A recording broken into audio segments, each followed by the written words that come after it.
Hello, and welcome everybody. You're listening to the Pure Strategies Conversation webinar series. We're excited to offer this unique discussion to help you transform your business to create a more sustainable future. I'm Cheryl Baldwin, and I'm the VP of Consulting at Pure Strategies. What we do is provide sustainability consulting to companies looking to develop goals, enhance their sustainability program, and implement changes in their products, packaging, and supply chains. We are offering these webinars to help provide you some insight that will help in your work to advance environmental and social performance. We're helping you show the possibilities for change and empower you with examples and insights from those that are at the forefront. You can see some of our past webinars, reports, and resources on our website, purestrategies.com, including information about the work we've done with different clients like Seventh Generation, Walmart, Ben & Jerry's, and other sustainability leaders. During this 30-minute webinar, Tim Greiner, the Managing Director of Pure Strategies, as well as the co-founder of Pure Strategies and the Chemical Footprint Project, and has been providing custom sustainability solutions to corporate clients for over 20 years. We'll be talking with Jeffrey Hollender. He is the co-founder and former CEO of Seventh Generation, the co-founder of Sustain Natural Feminine Care Products, the former board chair of Greenpeace US, the co-founder and current CEO and board chair of the American Sustainable Business Council, which is a business organization serving public policy interests of responsible companies. And he's written several books, including the recent Responsibility Revolution: How the Next Generation of Businesses Will Win. Tim and Jeffrey will explore what it takes to be a corporate leader in sustainability, and we aim to have some time at the end to cover some questions we received from the audience. So provide your questions to me that I'll ask Tim and Jeffrey near the end in the Q&A field at the bottom of your screen. We won't be looking at that chat for questions, so be sure you're using the Q&A for your questions. We will be recording today's session, and it will be available on the Pure Strategies website in a few days. And now I'd like to hand it off to Tim. Thanks, Cheryl. Good afternoon and good morning. And welcome to this exciting opportunity to speak with Jeffrey. And Jeffrey, it's great to see you. I hope you're doing well. We've got a lot to cover today. Right. We've got a lot to cover today in a short amount of time. I mean, given your background in founding Seventh Generation, founding Sustain, founding the American Sustainable Business Council, I think you have so much to offer today as we think through what it means for a company to have a visionary sustainability strategy, but also how to manage through the hiccups that inevitably come as the business evolves over time. So I guess the first question I really wanted to ask you was just, what does it take to develop a visionary approach for a business? And what are some of the key components in that visionary approach? Yeah. Well, thank you for putting me in the league of visionaries, first of all. But you know, I am driven by what I believe is the most important thing I can contribute to the world. And I asked myself this question that came from a wonderful woman that we both know named Carol Sanford, who asked the question, what does the world most need that you are uniquely qualified to provide? And when you begin to get clear on what that is the most important driver for business, for developing purpose, for developing vision, for developing your mission and your priorities. And particularly in times like these, where we're faced with so many unexpected challenges, and we're dealing with things that we couldn't have imagined possible a year ago, it's really important to continue to return to that sense of purpose, that sense of meaning, why you started to do what you're doing, because it is holding on to that and not letting the terrible challenges that we're facing today cause you to question that sense of purpose. We need to also think about that sense of purpose over the long term. We can't be short-term focused on these objectives, because the things that we're concerned about and passionate about are not going to happen overnight. And they will carry us through the challenging times we're facing. And hopefully we'll come out of this COVID challenge better, stronger, and more sustainable than we went into it. That's really interesting. I really like the way that you connected this deeper purpose to thinking through the purpose of the business itself, right? And how that evolves over time. I'm wondering if you could give any examples of how you see businesses today rethinking their purpose in light of what we're experiencing with COVID-19. Yeah. Well, I think there's two conflicting things happening. There are people that are scared. They're scared for their survival. They're worried about their cash flow. And they're making decisions that they believe are necessary for their survival. And in some cases, that means cutting back on their sustainability agenda because they don't see that as essential to their survival. I think that's unfortunate. I think that that's short-sighted. And we need to understand that one of the reasons we have the problems that we have is because we don't have a sustainable way in which we conduct business. We don't have a sustainable economy. We don't have a sustainable healthcare system. And now is not the time to question that commitment that we made in the past. But I am worried that some companies will begin to pull back. And I think that that's exactly the wrong thing to do. This is a long-term game. And those that become faint of heart at sticking with it in the face of the challenges we're facing, I think will pay dearly as we emerge from this crisis. And our businesses won't be more resilient, won't be more healthy, and won't be better able to deal with the next challenge. I mean, a lot of people would argue that the next pandemic is already here, and it's climate change. And we need to step up our commitment to sustainability, not slow down on that mission. Yeah, I couldn't agree with you more. And in the conversations that we've been having with our clients, we're seeing them, for the most part, stick with, and in some cases, elevate their commitment to sustainability. So that's preserving budget, finding new opportunities for conversations with colleagues that previously they couldn't reach out to because, frankly, there was too much going on in the business. And that's not for every industry. Certainly the healthcare industry, the travel industry have all been turned upside down and are going through so much. Other companies are as well, but there are pockets of opportunity to continue to advance these long-term sustainability objectives. Cheryl mentioned the book you wrote, The Responsibility Revolution. And I was looking back, and I think that you've published that book in 2010. And what you said at the time was, this is how the next generation of businesses will win.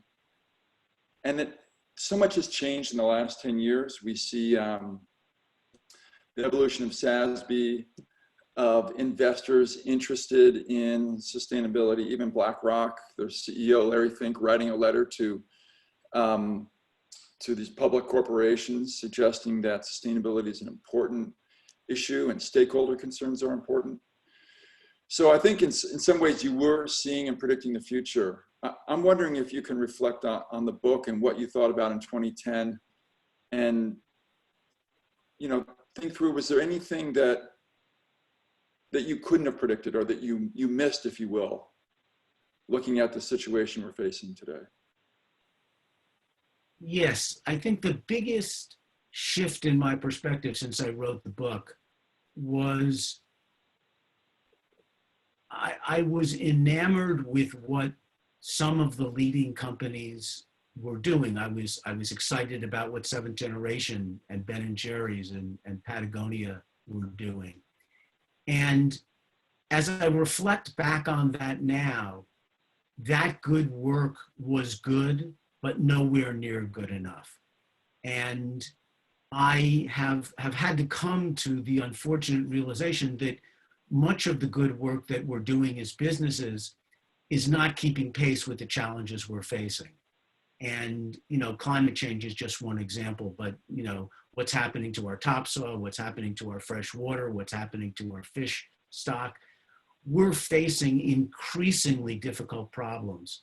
And I think that we need to reframe the way we think about the work that we must do. And, you know, this is a bit of a buzzword, so I hesitate to use it, but I do think we need to move from sustainability to regeneration. I think we need to not sustain what we have, because what we have is just fundamentally not sustainable. And we need to become systems thinkers when we think about our businesses as systems. And we need to think about not just the good work we're doing, but the unfortunate negative consequences of what we do. And all businesses have negative consequences. Even Seventh Generation, which I love and remain a board member of, takes a big toll on the planet. You can't be in the business of making diapers, paper towels, and toilet paper without understanding the huge toll that those better than average, better than our competitors' products take on the planet. And so we need to up our game. And now, instead of taking a step back, we need to take a step forward. We need to be braver. We need to be bolder. We need to really think about the long term.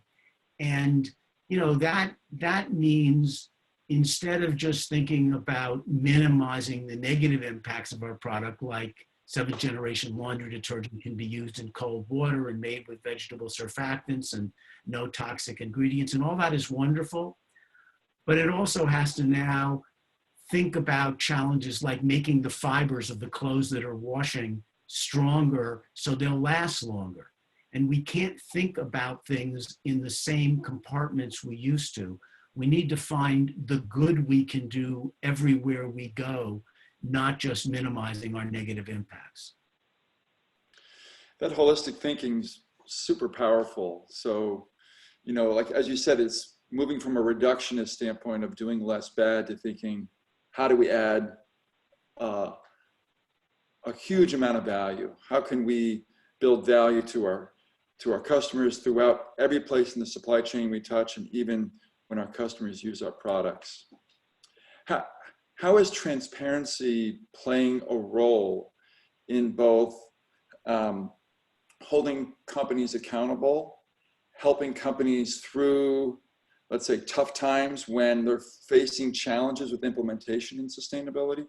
Could you talk through a little bit about transparency? Because I know you've written a lot about the role of transparency in corporate sustainability. Right.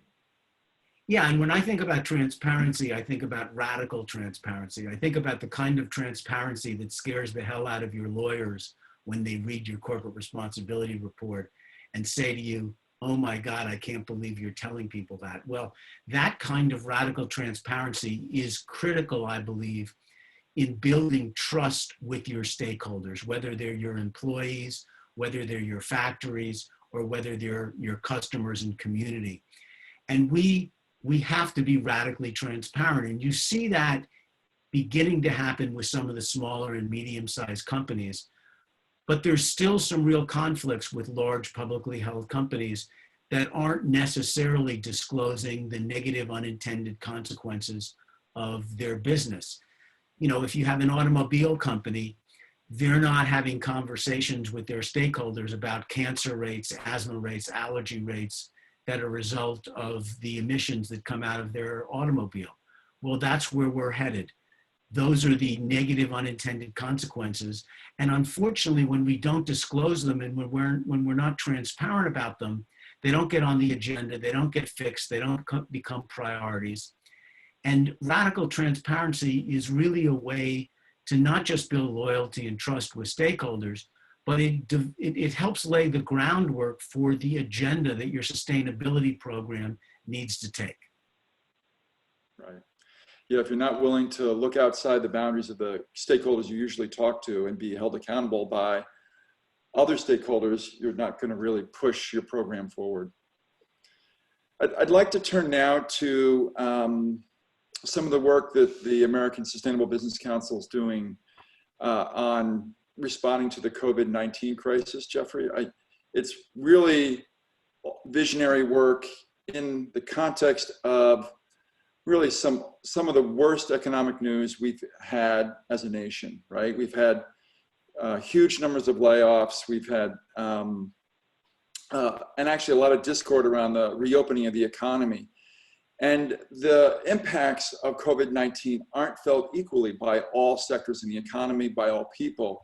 And I know that the organization you lead has been advocating a specific campaign around called Save Our Economy. So could you talk a little bit about that campaign and what you're hoping to accomplish through your advocacy there? Sure. And it's really got two focuses. One is a short-term and the other is a long-term focus. As we mentioned earlier, I mean, unfortunately, we have an economy that does not work for all Americans. We have too many people working at wages that they can't survive on and that force them into poverty. And now even worse, most of those people that were living on the edge are out of a job. And we need to make structural changes in our economy in order for the well-being of all Americans. So there's sort of two pieces. I mean, the first piece is the government is distributing some funds to companies and to individuals. We worked hard on the way in which those funds are distributed. So we worked very hard to make sure that companies weren't using those funds to buy back their own stock and push their share price up to benefit their shareholders and their executives. We want that money being used for their employees. And some of the saddest things that I've seen is companies take money from the government and then pay out huge dividends to their shareholders while they let go or furlough their workers. So we've been fighting to make sure that those funds are used in a responsible, ethical, moral fashion. But we also have to think about how we rebuild our economy. We need to make structural changes. We need, restaurant workers to not make $2.13 an hour plus tips. We need them to make a living wage. They should, along with all workers, have a minimum wage of $15 an hour, if not greater than that. We need to make other changes in our economy. And they really relate to what we were talking about earlier in terms of transparency. We as investors, companies, need to take fiduciary responsibility for not driving those companies just to think about short-term profits. We need to be long-term investors. And like Paul Pullman said, if you only invest in for a few days or a few months, keep your money and put it somewhere else. We need to partner with investors that are concerned about the long term, who are thinking of the coming years, not the coming days. That's really a challenge when most people who buy stocks on the stock market only hold those stocks for less than an hour or sometimes only a minute. That's dysfunctional. We also need to incentivize them. Long-term investment shouldn't be 12 months. If you want to make a long-term investment, it should be 12 years, if not 20 years. And if you want to get a reduced tax rate for that long-term investment, you should have it for a much longer time. So there's, we could spend days talking about these structural changes, but that's really what ASB does. It focuses on the structure of our economy to make it more sustainable for all stakeholders, and to ensure that the handful of people that have all the power don't rig the game just to their own benefit. Well, that's difficult and exciting work to be involved in, and I know Pure Strategy supports the work that you're doing there, along with many other businesses, and I've seen the impact that it's had and that it's having. So I wish you and the organization luck pushing that progressive agenda forward. And I guess I want to turn it back over to Cheryl. We've got an opportunity to answer a few audience questions, if that's okay, Jeffrey. Of course, my Great. pleasure. Great. Yeah, we have a few questions. Maybe to get started for Jeffrey, what are some challenges you've had being a business leader, or that you're hearing from other CEOs and how they're trying to advance their sustainability objectives? You know, some talk about costs, and now we have the competing priorities with COVID-19. I guess, what have been some of the biggest challenges, and how would you suggest to overcome those? Yeah. You know, quite honestly, there is often tension between a sustainable business and its management and its investors.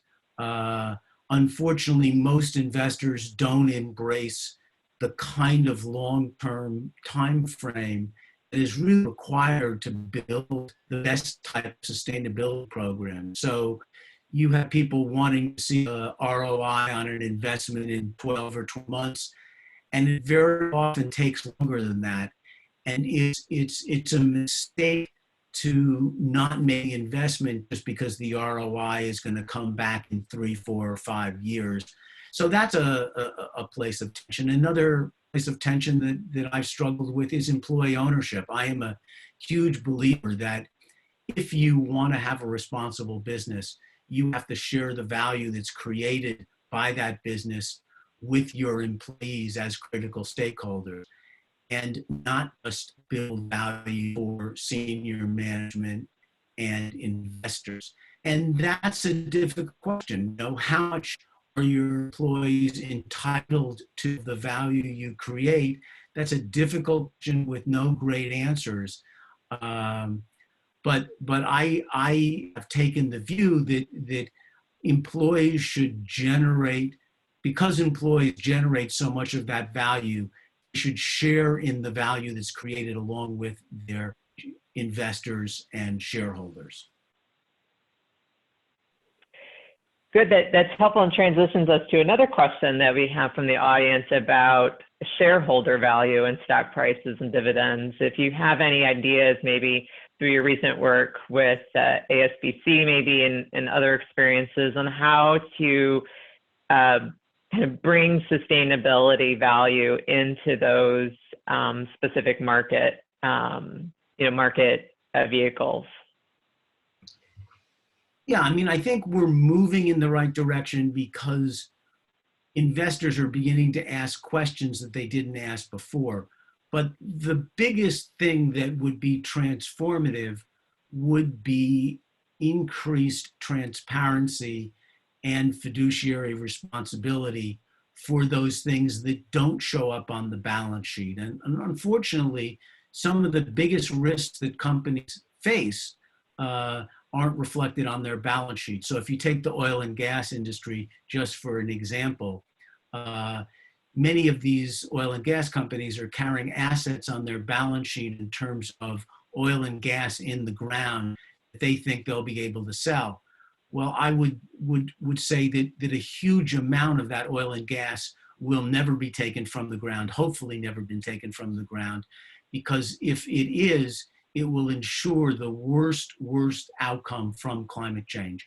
So we have to align the risks that we're facing in the world with the disclosures that companies make on their balance sheet, so that we as stakeholders can make more informed decisions about who we want to invest in, but also who we want to work for and who we want to partner with.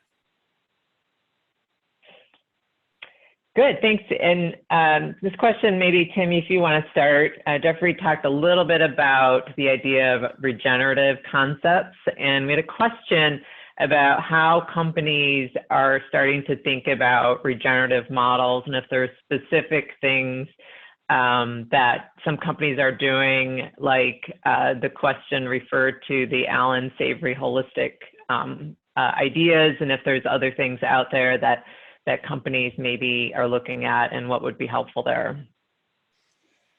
Sure. I think this concept of regeneration is such an important one. And in fact, I think the first place I heard this term was Jeffrey, with our friend Gregor Barnum, probably 10 years ago. Gregor was talking about regeneration. And, you know, companies are exploring this as both specifically in agriculture, where we see a lot of it, but more generally as a business strategy. So I'll talk about both of these points. In the agricultural world, we're seeing companies thinking that the soil is not really a medium by which you put in chemical inputs and fertilize and you take out crops, but instead it's a medium where it's a biological system that can not only produce food, but if we use the right types of practices, we can enhance that biological process and produce better soil, healthier food, more nutrient dense, more nutrient rich food. We can also sequester carbon in the soil. We can increase biodiversity, both above ground and below ground. We can reduce water pollution and water runoff. So this concept of regeneration in agriculture is really taking hold. And it's interesting, I was reading an article this morning about some of the farmers in the Midwest who have for years just grown row crops. And now with how COVID-19 has upset supply chains, they're thinking, could they grow more vegetables and fruits? And what would that agricultural system look like? And could they reduce the cost of their inputs and rely more on the biology of the system as opposed to, as I mentioned earlier, those chemical and fertilizer inputs? So it's really promising. Savory is a proponent of a specific type of agriculture, a specific type of ranching, which has proven to really increase the resilience of rangeland. And I think Savory and other adherents to what we call mob grazing have a really promising, they're pointing to a really promising way of managing livestock and using that livestock to regenerate pasture land. So it's very exciting. It's an area of some uncertain science, I'll say, but it's super exciting. And then just stepping back for a minute, Jeffrey gave the example of seventh generation formulating a laundry detergent that repairs or increases the durability of the garment it's washing. And if we're going to reduce plastic waste in the ocean, we know plastic waste comes from textiles. That's an example of regenerative thinking applied, in this case, to a laundry detergent, or it could be applied to an apparel manufacturer. So I think, like transparency, regeneration is a really powerful framing for thinking through a corporate sustainability strategy. Great, and we are running out of time, so I want to use this one last question that someone posted to help kind of wrap up the discussion. They were just reflecting on the point that Jeffrey made about 10 years ago. The leaders that looked to be pushing the envelope didn't seem to be doing quite enough. So their question is, what do you think should be the breakthrough firms be doing today, particularly those that have scale that can make transformative types of progress and influence? And then we'll wrap up after maybe each of you can answer that. And Jeffrey, do you want to start? Sure. I mean, I think they should do three things, all of which we've been talking about in the conversation. I mean, they need to make a commitment to becoming a regenerative company. Whether they're offering a service or a product, they need to build that into their long-term strategy. They need to commit to radical transparency, where they disclose to their stakeholders the unintended negative consequences of their business, whether they're required to by law or not. That's just critical. And third, they need to commit to a stakeholder form of governance, as is the case with Pure Strategies, which is a B corporation, and Seventh Generation, which is a B corporation. But they need to go one step further than what B Corporation requires, which is when they think about their stakeholders, what measurable impact are they going to have on them? How much wealth are they going to create, not just for their investors, which they talk about all the time, but how much wealth are they going to create for their employees? What are they going to do with their supply chain? How are they going to make their supply chain more transparent and more regenerative? So I think we've been really spot on in talking about the key issues. We now just need to make long-term commitments to those concepts. Great. And Tim, did you have any last comments? Yeah, I'll just add to Jeffrey's response. I agree that regenerative systems, transparency, and good governance are very, very important. I'll add to that companies should be setting their targets based upon data and science. And we have a number of great examples of tools and approaches such as science-based targets for greenhouse gases, for biodiversity, for deforestation. We've got tools such as fair trade and fair labor. And those are the types of frameworks that a truly visionary company should be merging with those three principles that Jeffrey outlined. Well, thank you both. We do have to wrap up at this point and finish our webinar. So thank you so much, Jeffrey, for joining us in this conversation and your thoughts and insights today. We did record the session. We will make it available on the website, purestrategies.com, in the next few days. And if you want to be informed of future webinars or other things that we have going on, please sign up for our newsletter, also available on our website. We will have another webinar next month. Dave Rappaport from Ben & Jerry's will be joining us in a similar conversation. And if you have any questions, feel free to reach out to Tim or myself, and we look forward to connecting with you or seeing you at another webinar in the future. Stay well and have a great day. Thanks. Bye-bye.